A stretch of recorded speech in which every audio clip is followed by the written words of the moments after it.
آج کا ہمارا ٹاپک رہے گا لینگویج ورائٹیز ان کارپس لنگوسٹکس۔ جیسا کہ اس کے نام سے ہی ظاہر ہے کہ یہ کارپس لنگوسٹک کا ایک پارٹ ہے، تو اس کے اندر ہم جن چیزوں کو ڈسکس کریں گے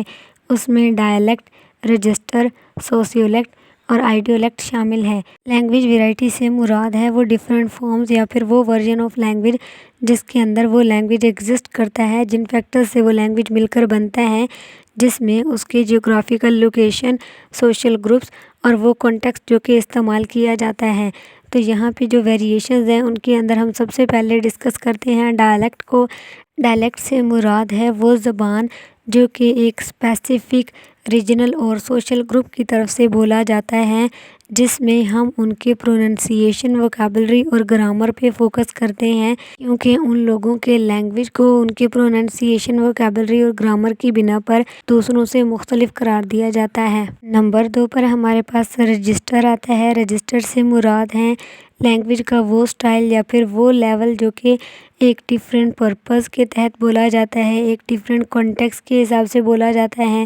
جو فارمل بھی ہو سکتا ہے، انفارمل بھی ہو سکتا ہے، ٹیکنیکل بھی ہو سکتا ہے اور امیڈیٹ بھی ہو سکتا ہے۔ ہمارے پاس ایگزامپل میں ایک اسٹوڈنٹ ہے جو کہ اسکول میں موجود ہے، وہاں پہ وہ جو رجسٹر استعمال کرے گا وہ الگ ہوگا ایز کمپیئر ٹو جو کہ وہ گھر میں استعمال کرے گا، کیونکہ جب وہ اسکول میں ہوتا ہے تو اس کی جو ووکیبلری ہوگی وہ کافی زیادہ کمپلیکیٹڈ ہوگی، سوفسٹیکیٹڈ ہوگی، اور وہ ایک پروفیشنل انوائرمنٹ میں رہ رہا ہے جس کی وجہ سے وہ فارمل لینگویج کا استعمال کرے گا اپنے ٹیچرز کے ساتھ، اور اس کے جو سبجیکٹ ٹرمز ہیں وہ بھی اسپیشلائزڈ ہوں گے۔ وہ پولائٹ کمیونیکیشن کا استعمال کرے گا، اپنے ڈسکشنز کو اسٹرکچر کرے گا، آرگنائز کرے گا، پھر وہ چیزوں کو ڈسکس کرے گا کیونکہ اسے پتہ ہے وہ اسکول میں ہے۔ لیکن وہی بچہ جب گھر میں ہوتا ہے، اپنے رشتہ داروں کے آس پاس ہوتا ہے، اپنے فیملی کے آس پاس ہوتا ہے، تو وہ انفارمل لینگویج کا استعمال کرتا ہے، جس سے مراد ہے کیجول لینگویج، جس کے اندر کوئی گرامر کے رول نہیں ہوتے، کوئی سوفسٹیکیٹڈ ووکیبلری نہیں ہوتی،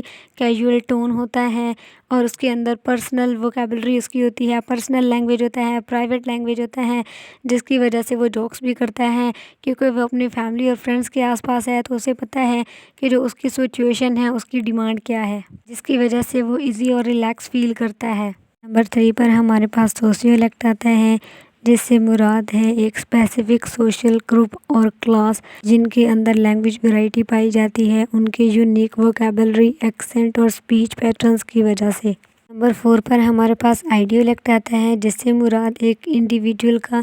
لینگویج کے استعمال کا طریقہ ہے، جس میں اس کی پرسنل ووکیبلری ہوتی ہیں، اسپیچ ہیبٹس ہوتے ہیں، پروننسیشن ہوتے ہیں، جو صرف اس ایک انسان کے ہوتے ہیں۔ تو ان سارے لینگویج ورائٹیز کو پڑھ کر ہم لینگویج کے ڈائیورسٹی، اڈیپٹیبلٹی کے بارے میں جان سکتے ہیں۔ ہم یہ دیکھتے ہیں کہ کیسے جو جیوگرافی ہے، سوسائٹی ہے، کلچر ہے، وہ ایک انڈیویجول اور گروپ کی آئیڈینٹی پر اثر انداز ہوتا ہے۔